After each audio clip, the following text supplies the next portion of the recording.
দেখো আমি ভাবতেছি যে কী করবো এই বৃষ্টিতে, মেঘ খুব আর হালকা হালকা বৃষ্টি, তো ভাবতেছি কী করবো। আর সাথে সাথেই ফোন চলে আসলো ভিডিও করতে করতে, যে তোমার একটা পার্সেল আছে, তাড়াতাড়ি বাইরে আসো। আমি বাইরে আছি তাড়াতাড়ি এমনি করে বললো আমাকে।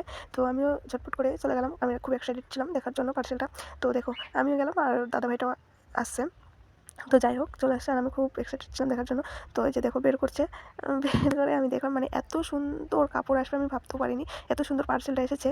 তোমরা চাইলে তোমরাও নিতে পারো। আর আমি এত সফট মানে ভাবতে পারিনি যে এত সফট আসবে, আমি ভাবছিলাম হয়তো সিল্ক হয়তো আসতে পারে। আর অর্ডার দেওয়ার একটা কারণ আমার এটা দেখে আমার ফোনের মধ্যে ভালো লেগেছিলো তাই দিয়ে দিয়েছি।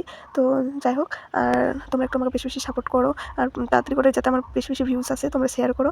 আর তোমরা আমার পাশে থাকো, আমি তোমাদের পাশে আছি। আর বলো তোমাদের দিকে কেমন বৃষ্টি হচ্ছে, কেমন কি। আর দেখো কাপড়টা খুব সুন্দর এসেছে, তোমরা চাইলে তোমরাও নিতে পারো। আর হ্যাঁ, কেমন হয়েছে তোমরা কমেন্ট করে জানিও। আর অনেকে কমেন্ট করে বলবে মনে হয় মানে ফ্লিপকার্ট থেকে কোনোদিনও অর্ডার করিনি, কিন্তু সেটা না, সবাই বানাচ্ছে, আমাকেও তো বানানোর ইচ্ছা হয়েছিল, তাই আমিও বানিয়ে ফেললাম।